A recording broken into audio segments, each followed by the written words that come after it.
Hello, everyone. Very good morning. I am Dr. Ma'an Al-Marzouk from the Faculty of Dentistry at Massa University. I'm the coordinator of the webinars at the faculty. I welcome you all to another webinar from the webinar series of Faculty of Dentistry at Massa University. This webinar is streams live in Massa University YouTube channel, Massa University Facebook page, and Faculty of Dentistry Facebook page. Please allow me to welcome Professor Dr. Rosna Binti Mohammed Zain. She is a professor and a specialist in oral pathology and oral medicine. She was a former dean of our faculty and a former dean at the Faculty of Dentistry of University Malaya, and currently she is a deputy vice chancellor for research. I would like to introduce Prof. Rosna so she can welcome our guest speaker for today. Assalamu alaikum. Good morning, Prof. Welcome, salam. Thank you, Dr. Man. A very good morning to all, or rather, I would have to say a very good evening to Professor Dr. Arvind Babu Rajendra Santosh. It's night time there. It is with great pleasure that I introduce Professor Dr. Arvind Babu Rajendra Santosh, our esteemed speaker for the Massa Faculty of Dentistry webinar series. Professor Dr. Arvind Babu earned his Bachelor of Dental Surgery degree from Rajiv Gandhi University of Health Sciences, Karnataka in 2007, and later pursued his postgraduate studies, obtaining a Master of Dental Surgery degree in Oral and Maxillofacial Pathology and Microbiology from Dr. NTR University of Health Sciences, Andhra Pradesh, India in 2012. In 2013, Professor Dr. Arvind Babu joined the Faculty of Medical Sciences, School of Dentistry at the University of the West Indies, Jamaica, where he assumed the role of research coordinator. His areas of teaching expertise encompass oral pathology and microbiology, forensic dentistry, oral histology, and oral embryology. His passion for dentistry is reflected in his research focus on oral cancer, autoimmune disease, oral microbiology, and forensic dentistry. Currently, Professor Dr. Arvind Babu serves as the president of the International Association for Dental Research, the Caribbean section, and holds memberships in the International Association of Oral Pathology, Indian Association of Oral Maxillofacial Pathologists, and Indian Association of Forensic Odontologists. He has contributed to peer-reviewed journals and serves as a peer review for the West Indian Medical Journal and Journal of Orofacial Sciences. I would now like to welcome Professor Dr. Arvind Babu to present his lecture titled Fostering Problem Solving in Oral and Maxillofacial Pathology, Innovative Pedagogy for Active Learning. Welcome. Thank you, Professor, for that warm welcome. So, I request Dr. Mann to have the presentation slide up. Thank you. Massa University for inviting me to present in the educational. Good morning, everyone. I would like to thank Massa University for inviting me to present in the educational webinar. My special thanks and greetings and respect to Professor Rosna Mohammed Binti Ma'am and Dr. Man and Dr. Deepak and all other team members who are involved in engaging me in this most important presentation of our educational aspects. I am Professor Arvind Santosh, Professor of Oral and Maxillofacial Pathology from the School of Dentistry at the University of West Indies, Mona campus, Jamaica. Today, it's my pleasure and my honor to present an educational topic which I titled as Fostering Critical Thinking and Problem Solving in Oral and Maxillofacial Pathology, an innovative pedagogy through active learning and collaborative engagement. I'm sure that all of the diagnosticians and investigation researchers or investigation experts are involved with the case-based approach in the teaching. I'm going to share some of my innovative methods in slightly tweaking and altering these methods traditionally that what we employ into something for the active and collaborative or cooperative engagement. So this is my campus, the drone view of the University of West Indies Mona campus in Jamaica. And this is my Faculty of Medical Sciences where the School of Dentistry is located in the first floor of this building. I would like to align the learning objectives of this presentation today with the Bloom's taxonomy. As you all know about the lower and higher order thinking skills that we use it in Bloom's taxonomy. So the learning objectives of this presentation today are to develop a collaborative learning activities that promote effective problem-solving approaches in the field of pathology and oral and maxillofacial pathology, to demonstrate the application of critical thinking skills in the analysis of oral and maxillofacial pathology cases, and also discuss potential enhancements and modifications for the future development of our pedagogical methods in oral and maxillofacial pathology teaching and learning.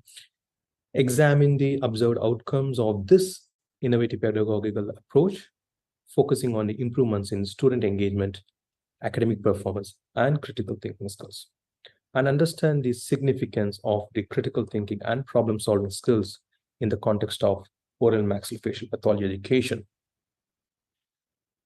As we all think that critical thinking and problem-solving skills are both literally close to same, but it's slightly different. In critical thinking, we focus on analytical skills and evaluative skills of a particular case, or it allows us to give a judgmental call or a decision, whereas a problem-solving skills is beyond that.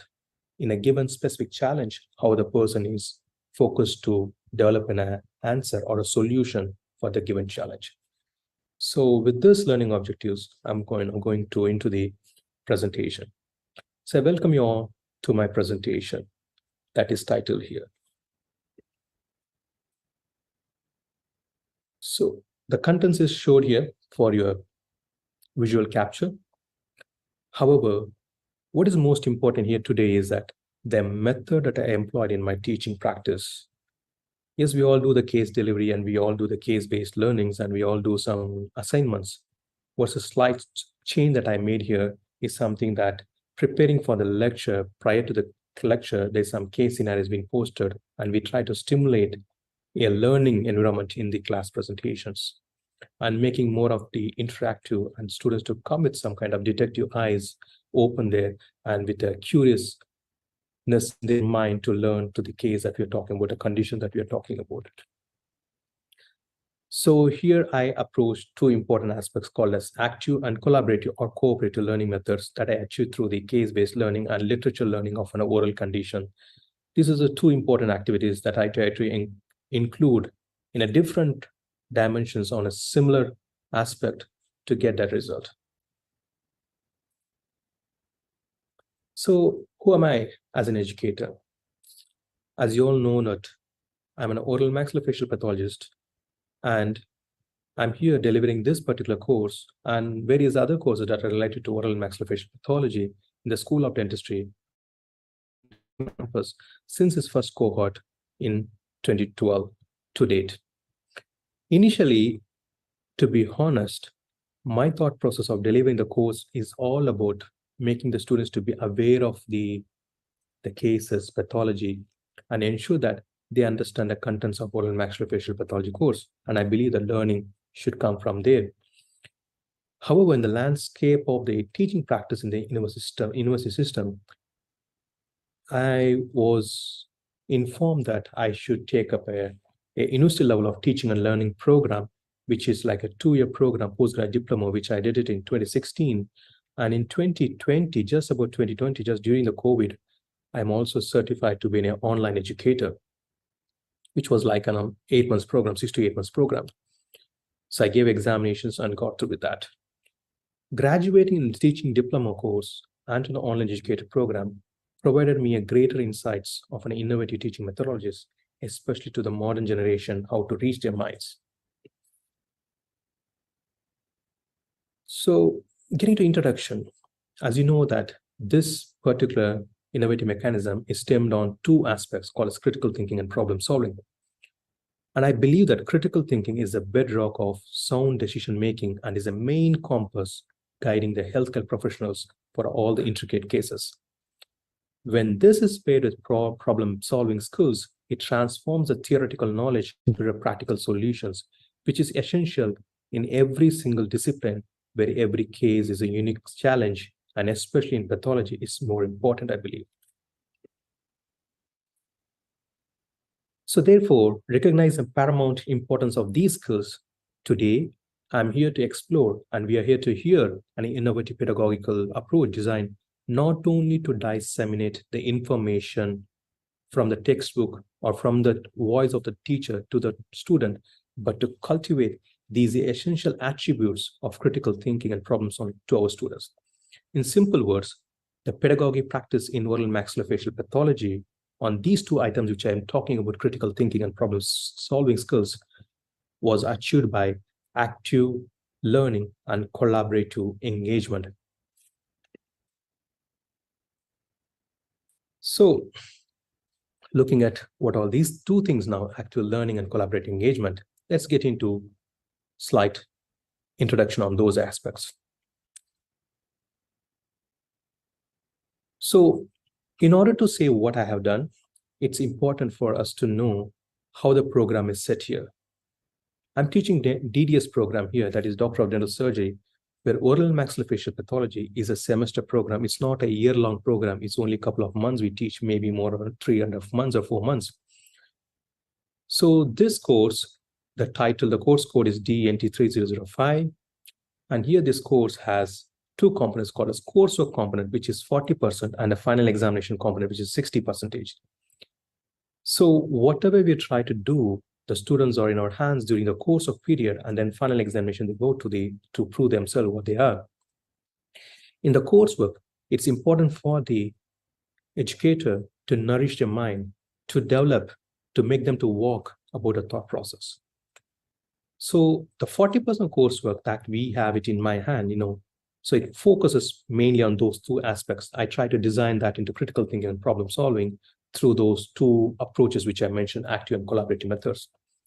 The final examination has a 2 final written examination and 1 final lab examination, and also one thing is OSCE examination. So we had divided a paper into 2 papers because the first paper looks at if you look at the Bloom's taxonomy, it's like all about the basic lower order thinking skills, basically remembering, examining, identification, just write it up. It's like basically like MCQ questions. Whereas the second paper, there'll be only 2 cases, 2 random cases, which usually we stem it into one into dental pathology, which is like pulp and pedicle lesions, because it's just like a day-to-day dentistry practice. It could be pyogenic granuloma, it could be a fibroma, it could be mucocele. The second case will be about malignancy or precancer or odocyst or tumor. So basically a case story will be given, and we will have some questions about exploring the case, diagnostic approach, features, discussing justification. Is basically an essay question, which they write it on a computer. And they will have one final lab examination to look into the microscope. Because each stations will have a case scenario, and they have to look in the microscope and give a diagnosis there. And if probably they will have to outline what is the management too. And we'll have one OSCE examination, that's a viva-wise examination, which they have to come in front of a panel examiners. And we will have one case scenario. The patient has to go through the docket, read a docket material, and come in front of the examiners. And the panel examiners will ask questions, and they have to answer. So these courseworks are aligned towards their final examination. Paper 2 is based on case-based activities and learning activities, as well as the OSCE examination is also from the case-based activities. The paper 1, remembrance, and paper 2, part of the paper 2 is also comes from the coursework component. So it's important for us to understand now the teacher of the past and present, meaning what is traditional system and what is the innovation that we have done it. Normally, as you all know, the traditional roadmap here, we take up lectures, we do some quizzes, maybe some assignments, and finally the student come to the final examination, and then the learn is all about grade-oriented learning. They just aim for the scoring the marks. But this innovative teaching mechanism, which you see it on the upper part of the roadmap here, the lecture itself is interactive teaching and learning sessions. I'll tell you how it works. So students are given a case-based learning activities. The students has to read the case that is posted in our portal. We do use a website, virtual learning website, where we post some case and students have to read that case, just read about a case story, not about diagnosis, just read about a patient having swelling, some extra problems and all those things, read it and come to the classroom. Let's say like if I'm going to talk about Orenton tumors or Orenton cyst, all they have to do, there'll be like 5 case stories will be there. They just need to read the case, understand the story and come to the classroom. This will make them to understand, to come with what it could be. Some kind of thought process, curious environment will be created. And then we will take them into the traditional lecture base in a retrospective aspect, meaning having the diagnosis first and talk about it. At the end, we ask the students to discuss about the cases.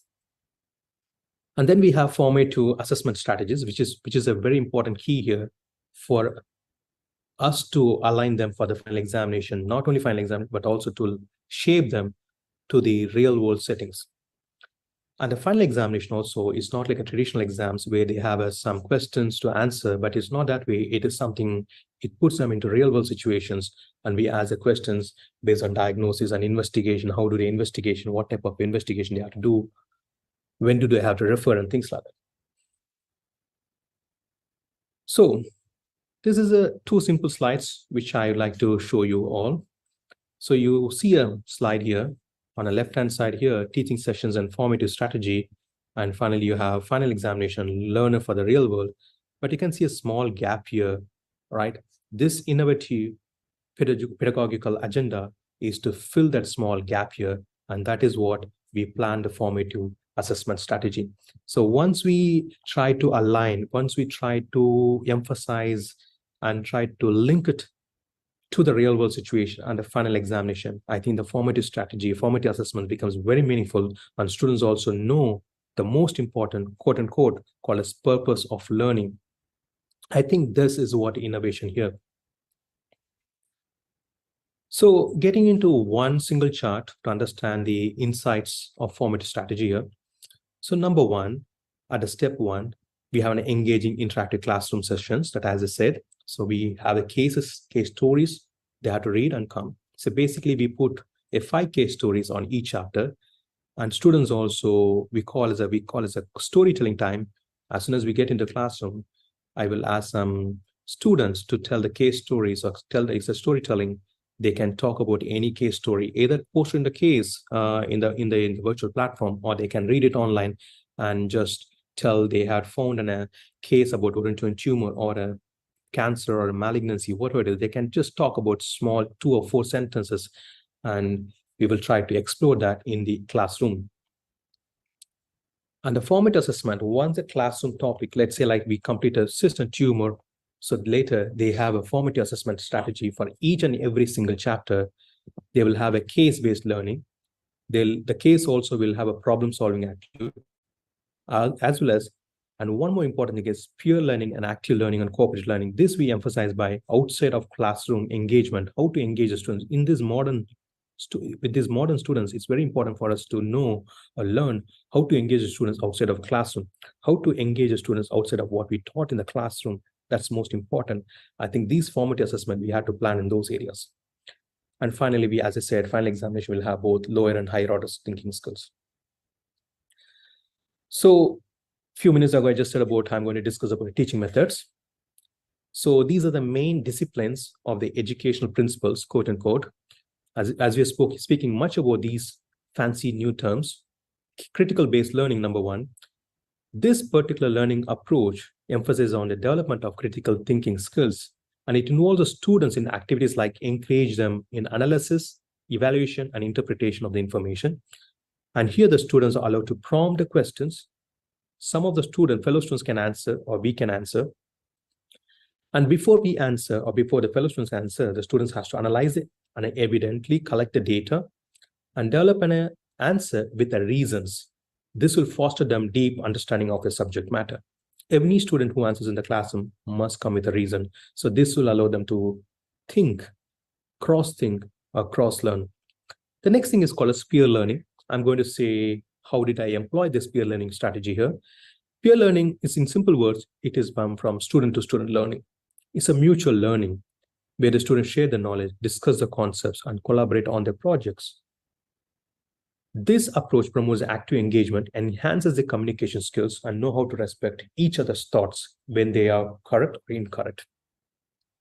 And this also provides a diverse perspectives outside of the course material, what we teach in the classroom. And by putting the case-based learning and the peer learning strategy, which I employed, it also creates an active learning. I'm going to show you how this principle we achieved in it. The active learning is the instructional approach that goes beyond the traditional lectures and encourages students to actively participate in the learning process. And this also promotes a deepened way of understanding, promotes the critical thinking, and enhances the retention of the information what they get it. Cooperative learning. Sometimes people believe that collaborative learning and cooperative learning are both the same.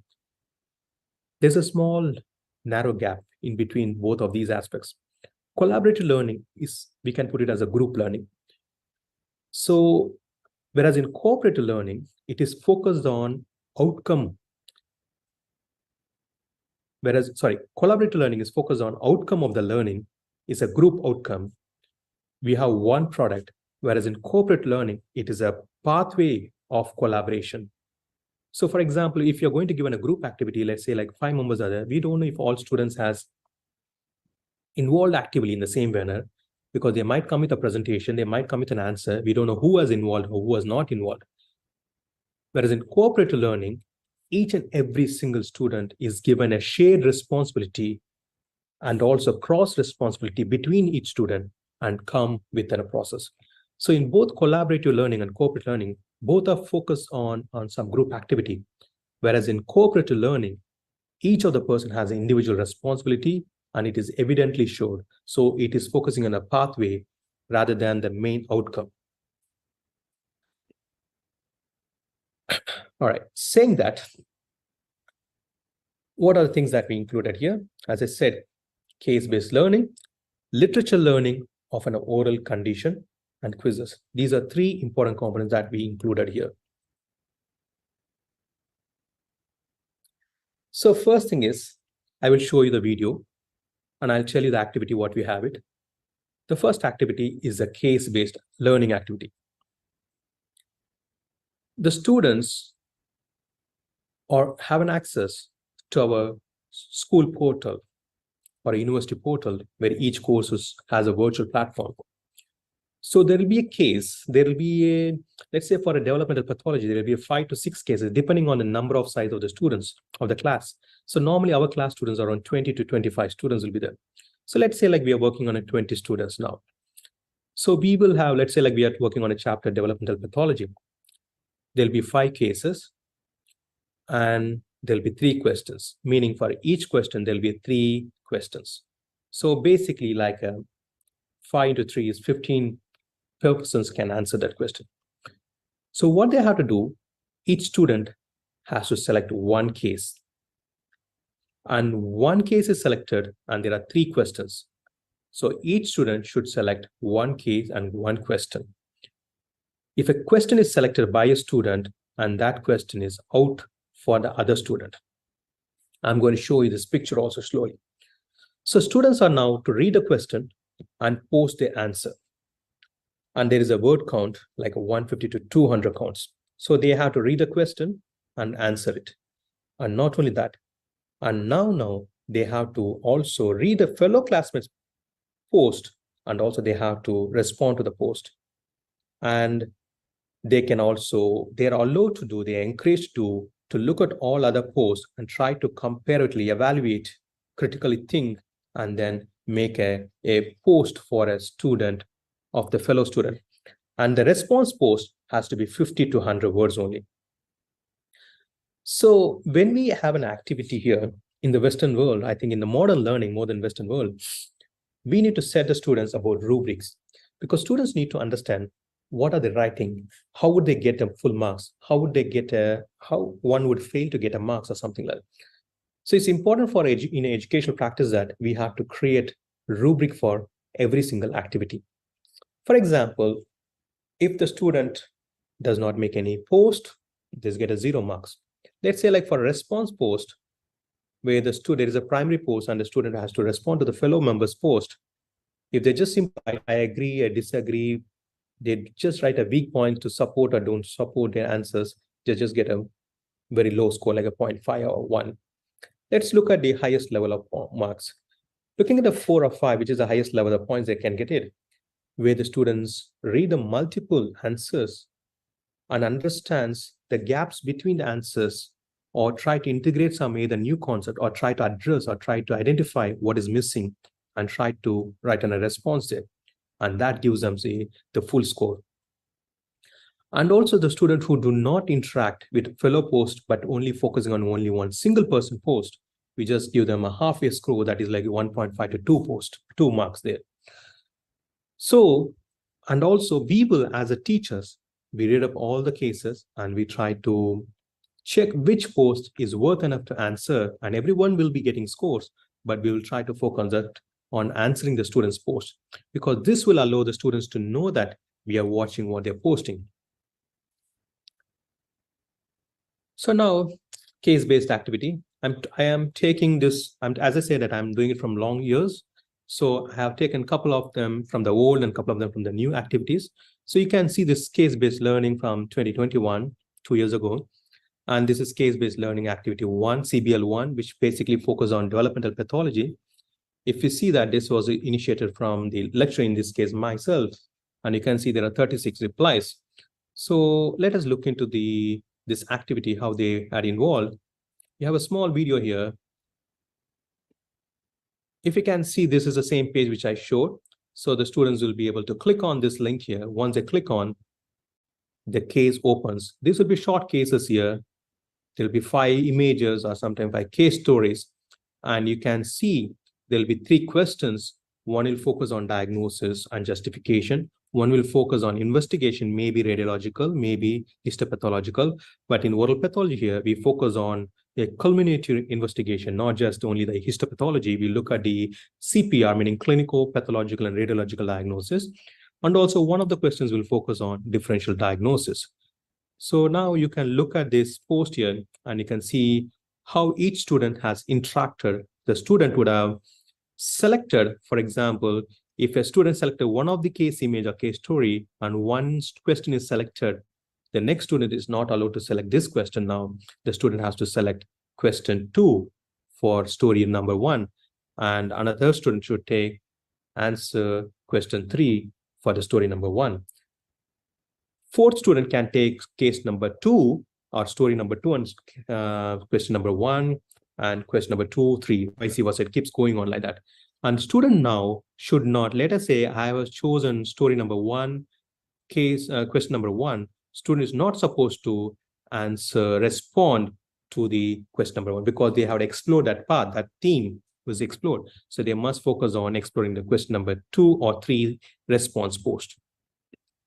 So now you can see various posts. These are my students who posted here, and you see the response post and all the stuff here. So at this moment, I'm going to pause here. You can see this is my post here where I started identifying which is the best post to respond. And students know that usually if I'm going to respond to a post, it must be either it is well written or somewhere where there is a major improvement is needed. So when I'm posting here, I will try to connect multiple students' thought process. You can see here, I would have highlighted here to show you that I will address the student's name and I will say other student. I try to connect other students' posts and I try to increase the stem of learning. And also this is a chance there where I can actually include them or getting into them into some published resources where they can go to the evidence-based learning based on my response, not only from the textbook, but also link it to the publication where they can go and read. So you can see all these 36 responses in this case-based learning for one of the activities. So I am going to take you through how many CBLs we will have in my course. So moving on to the next slide now, we are getting into literature learning of an oral condition. At UW Mona School of Dentistry, it's important for us to two important strategies in teaching mission that we need to find a ways to engage the students outside of the classroom, number 1. Number 2, making them to learn outside of what is taught in the classroom, not only to read or engage them outside of the classroom, but also to look at the topics that is not taught in the classroom. So what we have done, I have found a way to incorporate a research learning path, because in the final year, they know about writing a papers, writing some case stories and things like that. So this is a basic stem for that activity, as well as making them to learn outside of the classroom. So what the students have to do, they have to choose one condition from a chapter that is not taught in the classroom. So now, once, let's say, like, I taught them about unicystic ameloblastoma, and let's say like the classroom topic did not cover, for example, let's say like I taught them about parakeratinitis or OKC, and I did not cover about OOC, orthokeratinitis odontogenic cyst. Now students now have the leverage to go and select OOC as a choice of case to write and learning about an oral condition. We call it LOC activity.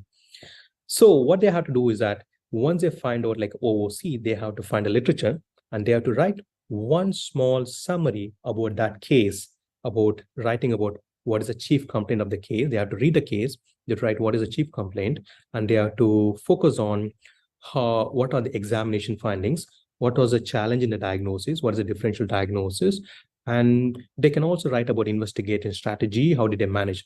All these things should be written in one single paragraph. The first paragraph should come from evidently from the case publication.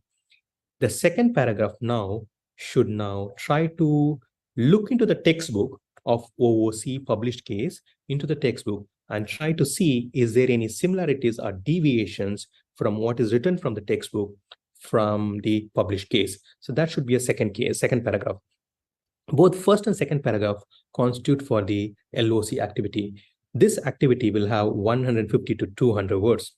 So now the students, once they post a case, let's say like I'm a student now, I post about OOC because it was not taught in the classroom. The first paragraph focus on a published case, and the second paragraph trying to connect that published case with my textbook learning or a classroom learning, or try to identify what is the challenge there, how to address that. Maybe like they can write about immunohistochemistry, or they can write about radiographs and things like that, or they can write about differential diagnosis.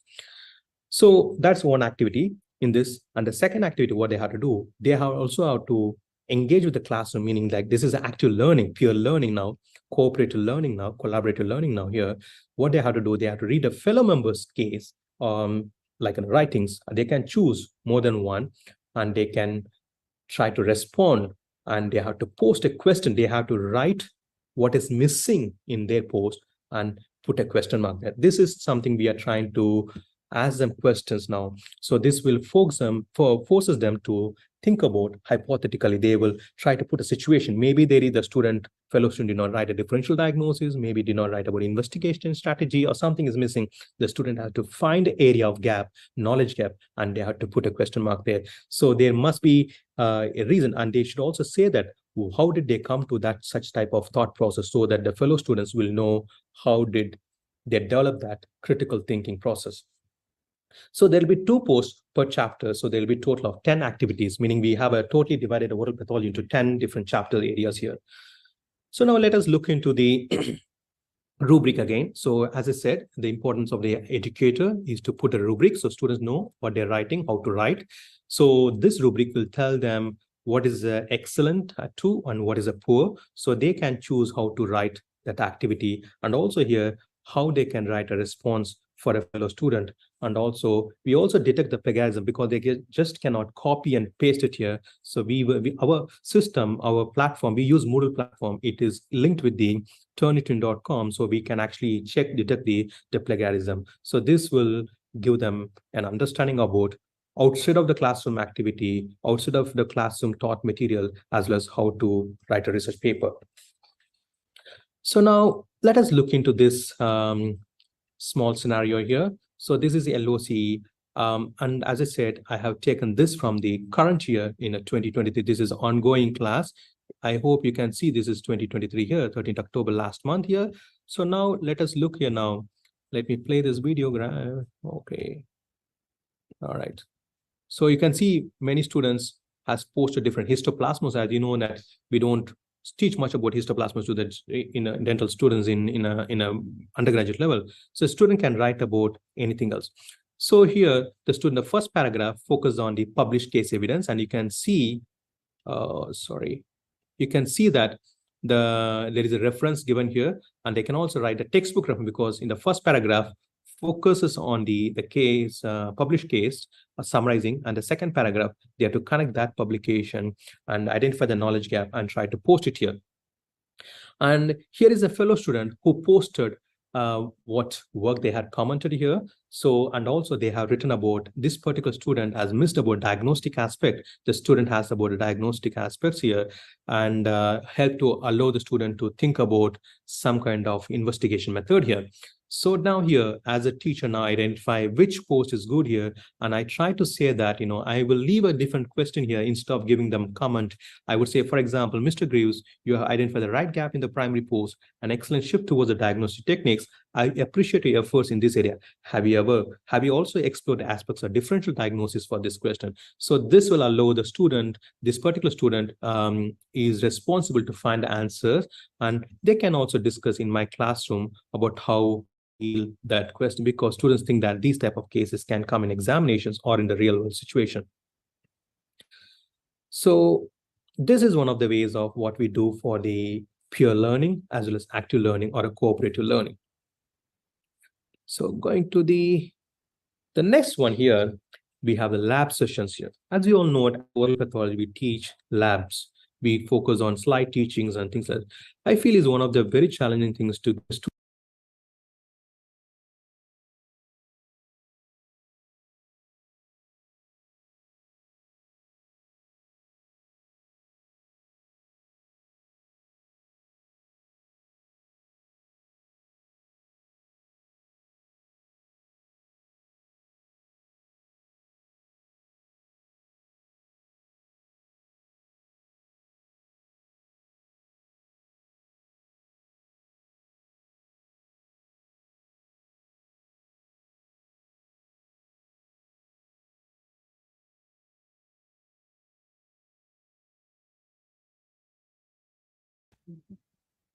programs where we are teaching 3 or 4 months program of oral pathology, and we have to complete this in a teaching as well as lab aspects. So yes, we will focus microscopes. We have the monitor to show them, or we try to show them with the pointers and things like that. So after every classroom, the first 10 minutes, you know, let's say like, you know, in a day one, we show them a 3 or 4 slides. And the next day, when we start first 10 minutes or 15 minutes, there'll be 3 to 4 microscopes with the slides placed with the blinder signs, meaning there is no names for the slides there. The students has to look at it and then first they have to think, they have to write the diagnosis, and then they have to pair. We call it the think, pair, share activity. So first thing is they have to think and write a computer diagnosis. And the second one, they have to pair with the fellow students and tell what is the student A thought about this case and what is student B thought about. They have to discuss pair, and they have to share among themselves, and finally come and share with the class teacher or the lecturer here. And then I will give them a summative or a summary of that particular cases or a classroom lab session set. And next thing is that importantly, which I think my students like a lot, because I do see that some students find challenging to identify the microscopic findings here. So what I do is that I allow them, all of them, to get their tablets. And I also allow them to take the pictures from the microscopes and take the pictures and, put it on the tablets. And what I do is that I do an activity called a spot the item. So for example, in this picture, I would just say, as you all know, that is a bullous pemphigoid, you can see a subepithelial cleft. So I would say that students now, all of you open your tablet and, just identify or mark or circle the cleft here, or a subepithelial cleft. And I might ask a cleft here, and I might ask the student that where is a intraepithelial cleft or subepithelial. So here they also sit together sometimes, and they will, even if a student don't know how to identify a pemphigoid, will learn what to spot on the picture here and get it. Maybe I might ask them, show them Zhang cells. I ask them, how do we say this as a keratinized epithelium? They have to mark the keratin. So this is one thing that we do in the lab sessions. And another thing that we do is a case stories, connecting the pieces. So for example, this is like, continuous case story. For example, I might be telling them a case story, like let's say like a patient comes to your practice who is having a white lesion, having a burning mouth of the tongue, and the burning mouth from the buccal mucosa. And they can stop me at any point and they can say a diagnosis that comes in the mind. So I'm not going to say the student to stop it, to wait until I complete the story, because this will allow them to do a stepward learning. Someone say that, okay, white lesions, doc, it could be a leukoplakia, and then slowly next level, okay, now good, you come across as a leukoplakia. Now let's think about burning sensation. What you think now? What are the differential diagnosis? See, we allow them, and then slowly we give them clinical pictures, meaning in terms of verbally, and we will not show the case images initially. We will talk, let them have the cognition process, and finally I'll show them, okay, the students who did not get it, here is the clinical pictures, here is the radiographs if there is needed, if there is a picture microscope, or I might put a 5 microscopes. I would say microstation number 3 has this patient biopsy picture. You can go and have a look at it, and the student have to connect the pieces and then come with the final diagnosis. And reverse case learning, basic reverse case learning is something that we know the diagnosis. I might say, for example, this is also another game activity that we do it in my classrooms. So for example, there is 10 members in the classroom. I would say, okay, we are talking about amyloblastoma. So as student number, I will start as a lecture now. Okay, amyloblastoma, a patient having a swelling in the posterior mandible. As I started, the next student has to complete the story. So the story is made by the group. It's not like one person telling the story. So everyone has to fit it. If somebody says incorrect, say for example, we are talking about amyloblastoma, the student number 1 says that there is a posterior mandibular swelling there, and the second student says that there is a white lesion seen in the mouth or something like that. And that answer, I have to interrupt now, and I will ask them, do you think this is a part of the lesion, or are we still working on the amyloblastoma? So you need to come with the amyloblastoma presentation. So the student might say, okay, there is an impacted tooth. They have to revise it. So we will wait for that culminate learning. So this I call as a reverse learning. So it's basically a story continuation, and at the end of the 10th student, we should have a full features revised. And if the students are thinking more than 30 seconds or 1 minute or 2 minutes, we ask them, okay, to open the textbook, immediately find it and tell one feature that you think the patient can come across with. The student might read the book and say that there is an eggshell crackling, and the next student gets the next challenge. So this is like a reverse case learning, but it's like connective storytelling. So saying that, what are we achieving here? As you have seen clearly that this has fostered the learning skills through our innovative pedagogy: critical thinking, clinical reasoning, problem solving, peer learning, active learning, and cooperative learning. These are things that we have tried to achieve there. And apart from that, we also got at engaging the students outside of the classroom hours, which is very important for the modern day students. Literature review, reading and writing skills, so they know how to access the evidence-based material, and they are ability to learn outside of what is taught in the classroom. So they're ready for the real world situation. And I also believe that sharing the power gives a liberty of learning, and it also enhances the purpose of learning.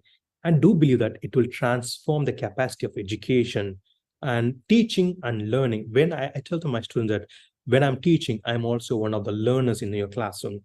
And I do ask some questions. I try to share the power with them. For example, let me give an example here. We can engage the students by seeking out their opinions, asking them how they feel, how they are thinking about something. I'm sorry, I was just checking if there is a recording is on or not. So how they feel or thinking about some activity there. Generally, by having discussions, so they know that their opinion is valued. So I may ask them a question: what do you guys want to do about number of contributions in course activity? Say, for example, case-based learning, as I said, 10 chapters is divided in my oral pathology teaching. So there'll be 10 case-based learning, 10 LOCs, or learn from an oral condition. So students may come up saying that, okay, doc, we would like to have 7 out of 10 or best of 7 in the 10 contributions. Some sets will say that, okay, we are going to make all 10 contributions. And they may say that, okay, can we take a best of 7 and things like that. Often educators, we may say that's too hard, or sometimes it's not possible to real. But we, instead of saying that it's like, giving them a hard comment, we can say them that it's an interesting idea. Let us explore how this can work, so that they know that we are not dismissing their thoughts, and we are allowing them to be a part of the learning environment. So the students are committing. And I believe that from the past years, when we share some powers with them, they allow that, they know that they're responsible in the learning, because they are the one who mentioned, okay, I'm going to participate in 7 activities or 8 activities. And I also give them sometimes a leverage that, this is kind of tricky for me to put in here, but I'll still try to do that. So some students might have some backups, some challenges will be there. So they may say that, okay, doc, we are going to go with 6 rather than 7, and we will take a consensus. If the whole class agrees with that, we will go with that. Or we will say that, okay, one of the cases we will try to waive off, taking out the most weak presentation would be waived off or something like that. So some students also will say that one of the classes, I remember that students are saying, Dr. Santosh, can you just be a part of us, try to help us for each person, you are going to help us one case-based learning. I said, yeah, that can be done. So, but I would say that is only for the first 5 cases. The last 5 cases I'm not going to do, because you know how to stand up on yourself. So maybe the first comes first, it's the first 5 cases I'm going to support them. It's not all the students out of 20 students here. So only the first comes, they are going to engage themselves. Okay, I'm going to take, and I also tell the students that please allow other students who needs the support, let them take the chance. So students try to understand this is a cooperative learning here too. So saying that, so this is just want to show you right now what I'm teaching now. As I said, CBL 1 to 10, we have it, LOC 1 to 10. And this year, the students said that they are going to do best of the 7. So they can choose to write all 10, or they can choose selectively 7 also. It's up to them. So, and for each case-based learning activity, it's not, you wait until the last moment. So there is, they have to follow a deadline. So they know that it is something called as systematic learning. So for each of the cases, we do have a deadline, and there is also end time for the submission. And this particular date and timing here, we take permission or consensus from the students. We take the permission from the student there. They can say that, okay, do they want 1 week between each case discussion, or they want 2 weeks between them, or 1.5 week, 10 days. They are going to decide and come and tell me. The class president will make a voting, and they will come and tell us.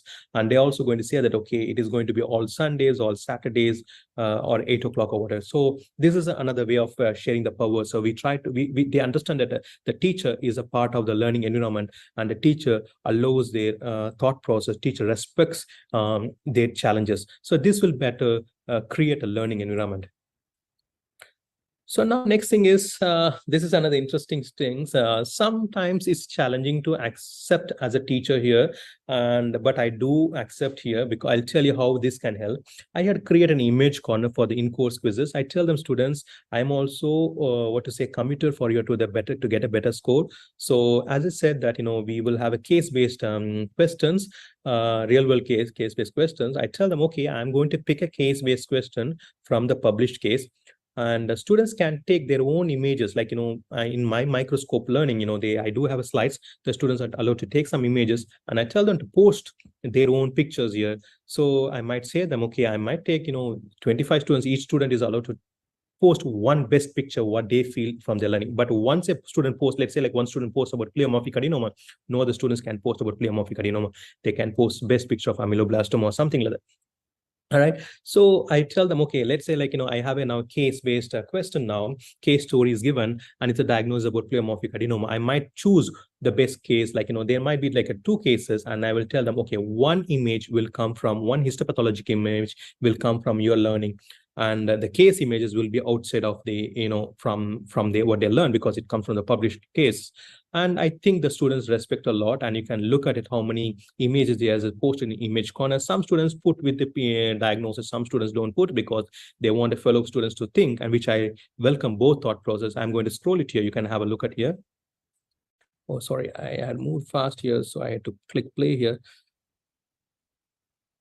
So here, can you see this is the image corner? The student has posted as a pleomorphic adenoma. Can see this Watten's tumor, adenocystic carcinoma, central giant cell granuloma, ossifying fibroma. So pemphigus, neurofibroma, neurilemma, mucocele, osteomyelitis. So this image continues. So this is an image corner, which I try to allow them. So this way they also feel that students are part of creating the question papers. So this will allow them to be a responsible learner. And I know the students will understand that there's something, they come to the examination room with a less anxiety because they know that they are going to get through with one of the cases, because they know one of the cases pictures come. This way also I'm along, because let's say like 25 students has to post, I tell the student that 90% of the class should involved in this posting. If less than 90% students are not involved, because if it is going to give less image, I'm going to tell them, no, I'm not going to take up. So it has to be 90% of classes has to post this. And my response rate is usually 99% to 100% people, all the students will post it here. So if they have less students participate here, I tell them, okay, I'm not going to take any of those images. So the students talk to them and they understand what their weaknesses are and then post it. This is again is enforcing on peer learning and active learning and cooperative learning. So in course quizzes, as I said, there will be 9 quizzes basically, and it is usually assigned on Sundays. First 7 quizzes are open book quiz. They can sit, open the textbook and read. And last 2 quizzes, I actually divided into like a mid-syllabus, first mid-syllabus and second half of the syllabus. So that they have to, it's not open book quiz, they have to come to the classroom, but they have to use a computer or a papers to fill out the answers in front of the invigilations. So I do believe that so far that, if a student passes through the final in-course quizzes, like a quiz 1 and quiz that's 8 and 9, usually they are successful in the final examination as well. So final examination, as I said, paper 1, paper 2, paper 1 focus on the MCQs, basically by understanding, remembering, small applicatory aspects. Paper 2 is all about creative evaluating analysis, all about case stories. They have to come with an answers for justification. They have to say differential diagnosis. They have to tell about investigation strategy. And OSCE, as I said, we give them a patient docket. They have to read and review for 10 minutes. They will get a chance to go through the dockets and sit in front of the panel, and the panel will ask STEM questions, like maybe we will start with a simple question like identify the tooth first, and then we'll ask them what is the problem of the case, main problem of the case, and can you take us to the history, and then we will slowly step up. So, and then we will ask them, can you tell what investigation you like to do it? What is a chase investigation? What is a laboratory investigation? And then we'll come out the provisional diagnosis, differential diagnosis, and final diagnosis. And we'll finally ask all this oral path examination. We'll ask them what is a management. If it's a cyst, they are going to say surgically manage enucleation or whatever. We are not going to explore much into that area, but we will focus on diagnosis and investigation aspects. So now, looking at the outcomes, impact, and challenge, I listed three out of outcomes on impact here. Enhanced student engagement, as you have seen that. Integration of case-based learning and pre-lecture preparation through case stories notably increased the student engagement, and it's like a contagious, the learning is contagious, the thought process is contagious, the curiosity is contagious. Students are more actively learning, and I give them a frequent break and ask them to come out with their new cases so they know what it is. Improved academic performance, because there's a greater positive correlation between what we are doing right now versus normally what is done. So we do see a lot of academic performance, and not only that, we are seeing a better retention because they are exposed to real world situation. They know that, yes, I have seen this in my pathology classroom, and it is more of real world preparation. So we are trying to strengthen the critical thinking skills. Students are sharpened with their analytical skills, evaluative skills, and we encourage them to come with a differential diagnosis and possible evidence-based solution. This has not only deepened their understanding of oral and maxillofacial pathology, but also on the skills crucial for their future clinical practice in the final years or in the clinical years. So nothing comes without challenges. There are a lot of challenges. One of the greatest challenges that I face, because we have different types of learner here, we have a different types of learners and learning environments between the students here. So peer participation, one of the greatest challenges, that active participation is the greatest challenge. So I think initially I must say that initially I started the activity without rubric, and slowly understood that putting them a rubric makes them the student understand what it is, because students themselves know what grade they should supposed to get it. I also sometimes tell them, okay, what do you think your grade for this score? And then they come with a score, and then I also tell them, okay, why the score is 4 instead of 3, or why the score is 5 instead of 4, or whatever it is. Balancing the time, the students keep say that Dr. Santosh is one of the interesting courses, but it's kind of difficult to manage all of the courses. But I tell them, okay, we will try to accommodate that's where I shared powers, So I tell them, okay, we are going to take out some of the course assignment activities if you have some examination, so they know how to plan it. So time management is very difficult, but students are focused now. They know that when they're starting the course itself, it's because that some students leave it to the end to do it. And then here we actually preparing them to prepare for the time, what is expected in the course from the day one. And technological barriers, this is sometimes we do see it. Some students have challenges in accessing the website because they might try to work on the end moment. There is no proper internet sometimes, or sometimes they do not have an active access to the online portal for some reason. So though sometimes students might have some low connectivity issues, or sometimes they put up the answer and suddenly disappears. We do have some technological barriers. So I encourage the students to focus to do in the school system when they are in school. Wi-Fi access outside of the classrooms. They can sit like a reading rooms. There is I do take out some of the classes. Okay, students, I will tell them, okay, today we are not going to teach anything. You can just sit and work on your your oral pathology course assignments. So these are something that we try to come across with it, and we try to have solutions for that. So now, this is, I think, another important things. So every time a student comes into my room for learning oral pathology, I have a manual for oral pathology. I'm going to show you the manual. So that manual starts with a welcome letter, and then I'll tell them what they're going to do from day one to the last day of the course. So I'm going to quickly scan it through. You can see that I'm going to scroll it here. So this is, if you can see, this is a 20-page document here. It has a description about what's the aim of the course. So you can see the welcoming letter, and it will try to show them the course details, the core area, aims of the course, and learning objectives and teaching methods, how it's done. And the first class is important to say now, the very first class, I will sit with them, I will read the manual with them, I'll go through what they have to achieve, what is a good pass and what's a bad pass, or what they have to do it. So I take them through the what you call the grading activities, how it's been graded, and show them past papers, how did I grade, and how each case is, how they have to prepare, how they have to focus. Everything is in the manual. So I take 3 hours to go through detailing this manual, and they know most students, they don't like the first class because it's more stressful. But at the end, I think I should have shared some of the feedback also, which I think I missed it. Maybe it's understood, I believe. So there is my email address, and I tell them what's the official time to come and see. This is a timetable, which day, what I'm going to teach, which day what slide they're going to see, quizzes, deadlines, quizzes types, everything is in there, and the final examination, everything. And I just give them some glossary of terms under day one, what they have to know about it. For example, what is a cyst and things like that. I'll go through with them. In fact, the first day I'll give them select 10 chapters, and I'll just talk about each chapter. Okay, this is what you're going to look in this chapter. This is what you're going to look in these chapters. So this one, the day one, they know what is oral pathology.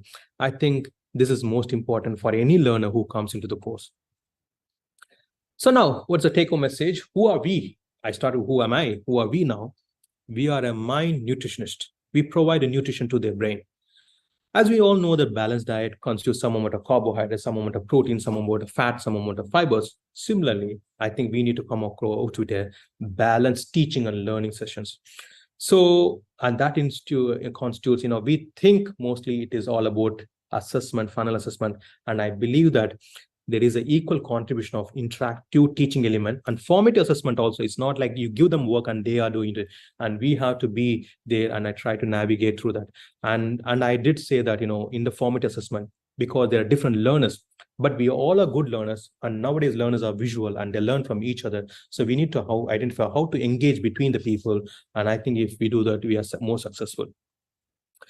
So to conclude, we introduce a pedagogical approach that leverages a case-based learning, pre-lecture case stories, and collaborative engagement for foster critical thinking and curiosity of learning, understand the purpose of learning. The observed outcomes include a heightened student engagement, improved academic performance, and strengthened critical thinking skills. The challenges were met with proactive solutions, ensuring a dynamic and effective learning environment. Every year, we get one step closer for the student-friendly or a learner-centered or learning-centered approach. So to have a conclusion statement, emphasizing the role of innovative pedagogy in enhancing the critical thinking and problem solving skills is not just about imparting a knowledge from teacher to student, but is about preparing the student for the complexities of real-world clinical practice. As we move forward, let us continue to innovate, collaborate, and learn from each other, and inspire the next generation of dental surgeons and oral maxillofacial pathologists to identify some of the most rare and unusual cases at an early stage, or to make a good referral or timely referral to the specialist. And that is why I believe that sometimes, not sometimes, many times, students past graduates, some fellow teachers ask, do you think you need to teach them so much about oral maxillofacial pathology for a general dentist? I do say yes, because as a oral pathologist, as a oral surgeon, we don't see much of cases. They are the one who see these cases in a very early stage. If they can detect it, they can refer it. It makes timely diagnosis, and above everything, it reduces morbidity, and even beyond that, it reduces the patient's pocket or patient. It saves a lot of patients' money. So thank you. I would like to thank my university, the University of Western Mona campus, for giving my knowledge to play around here with the students. And I'd like to thank all my students from the class of 2015 to the class of 2027, which I'm teaching right now. I would like to thank Masa University, Professor Rosna Madam, Dr. Man, Dr. Deepak, and all the team, and the listeners who is listening here, either face-to-face at Masa or virtually across the world. And I would like to dedicate this presentation to my teachers and my colleague here, because Professor Naresh Lingaraju has taught me why should we become a teacher. And Professor Ramana Reddy, my postgraduate mentor, taught me what to teach. And Dr. Theon Jones, my program director, he gave me an answer for why to teach. So looking at the general dentist aspects, I take a special moment to thank these three important members in my past, present, and future. Thank you all. And I think my aim for this innovative teaching is not about learning, but to provide a learning experience. I welcome you all for your thoughts. And if you have any questions, I'm happy to answer you. Thanks.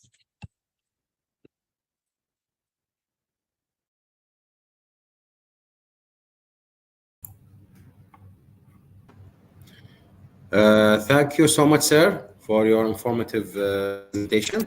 Thank you, Dr. Man, for accommodating this video presentation, which I had a challenge, but finally we got an innovative method to get in there. So thanks a lot. Thank you, sir. Yeah. Prof, if you want Yes. to comment? Prof. Dr. Arvin, you have shared quite a lot with us. And I think those who would have listened and those who are going to listen, because this will be in YouTube and Facebook, would be really useful. And I think what you have done is put in all your experiences into the different types of teaching and learning method. Uh, the, I only have one question, is whether you have actually evaluated the retention of the what you have taught is, say, in the final year. I'm just because I think it's a normal problem for all of us. We teach in third year, but we have 5 year, and then by the fifth year, they don't seem to retain if we do not reinforce. So I just wonder what's your experience on retention of what you taught in the final year. Thank you, Professor. This is one of the what I would call as a need of an hour question, right? So I do face that struggles, and I should thank my program director, Dr. Theonjans, because he has involved me in a teaching clinical preparation course, which is like just in a final year course, so where we do some case rounds and case studies, and even in clinical preparation, what we do is that we try to reinforce, even as an academicians or as an clinicians, we have to do a continuous learning. So we will try to encourage them how to do these things. But as I said, we get closer in every single attempt, but it is a big challenge. But they tend to retain of what they see. The more they see, the more they retain. So we keep on enforcing them. But Yeah. it's a challenge. Yeah, I think this will be an interesting research topic where you actually could look and see how they were just after your third year, and then you can evaluate them again at final year, and how much they retain? I think I get these questions all the time Yeah. whenever I try to present some new teaching method. Yeah. So true. So true. So true. Okay. Dr. Man? Yeah. Thanks so much, Dr. Surendra, Dr. Yin Fan Chun, for commenting in Facebook page. I think Prof. Arvind could read the comments already.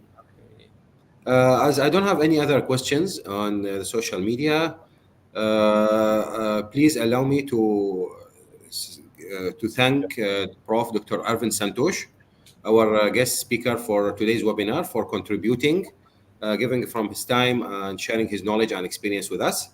Thank you so much, dear Prof. Rosna, for moderating the session. Thank you. Okay, thank you. Thank you. Thank you so Professor.